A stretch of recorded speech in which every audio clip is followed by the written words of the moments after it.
Happy Friday, Brian Manning here with the weekly update. Let's get right to it.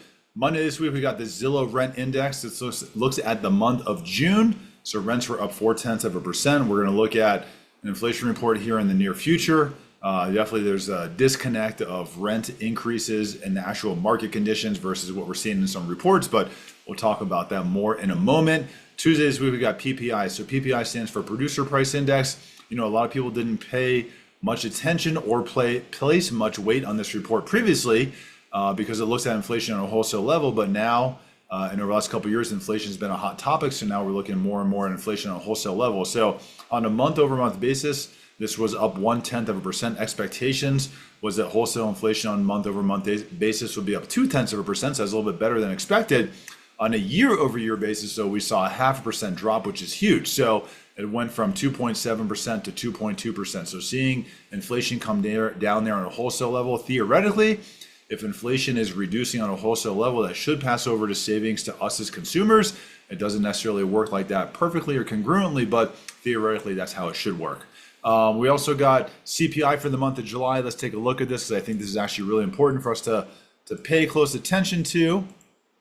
So PPI for the month of July. So this measures inflation. There's two gauges of inflation that we get on a monthly basis. One is CPI, that stands for Consumer Price Index. The other is PCE, that's the Personal Consumption Expenditure. Technically, PCE is the favorite gauge of inflation for the Federal Reserve, but CPI is definitely very important. So CPI, if we look at this headline number, moved from 3% down to 2.92. So they'll round this out. So this will go from 3% down to 2.9.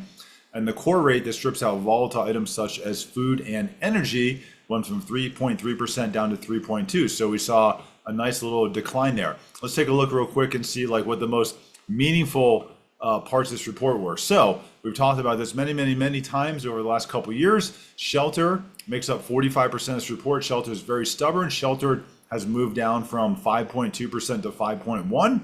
And then also motor vehicle insurance. So motor vehicle insurance is at 1.2% on a month-over-month basis at 18.6% per year.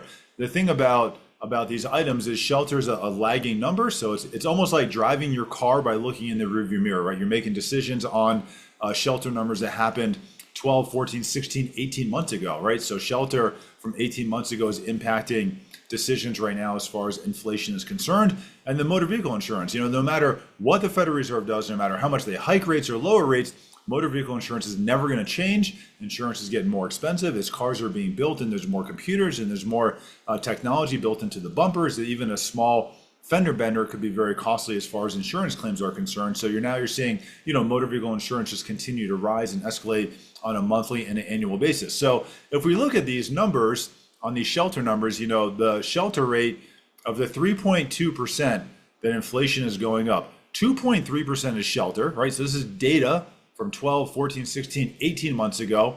0.69% of this is motor vehicle insurance. So no matter what the Federal Reserve does, this is never going to change. If we look at every other good that we're paying for as consumers, only 0.19% is the inflation number there. So I still don't totally understand how there's such a disconnect when the Federal Reserve is looking at this, how they're placing so much weight on other items that are either not in our control, such as motor vehicle insurance, or backdated, such as shelter costs, because everything else is at a rate of 0.19%. So with that, providing the PCE number comes out in line, which we'll get here at the end of the month, this should be opening the door for the Federal Reserve to cut rates in September. I'm not sure. We're going to have to wait and see what happens. That's the general consensus on Wall Street, but they've been wrong in the past, so we're going to have to wait and see. Thursday this week, we got retail sales. Retail sales came back stronger than expected, but what's also interesting is that we got a stronger than expected retail sales report, which is kind of baffling that the consumer still has the ability to spend more and more and more, even though incomes are down and savings rates are lower, or probably almost the lowest they've ever been. Retail sales have been strong, but states also publish state tax collection, and state sales tax, with the exception of 10 states, is at the lowest number in 15 years. So there's a little bit of a disconnect there. I'm not sure how retail sales are so high, but all but 10 states are seeing the worst sales tax collection in the last 15 years. So somewhere there's a little bit of a disconnect there. Friday's a relatively quiet news day. Not a lot to talk about there. I'm available all weekend. If you have any questions, let me know. If you want to learn how we're closing purchase transactions in 10 days start to finish, reach out to us. Happy Friday. Have a great day.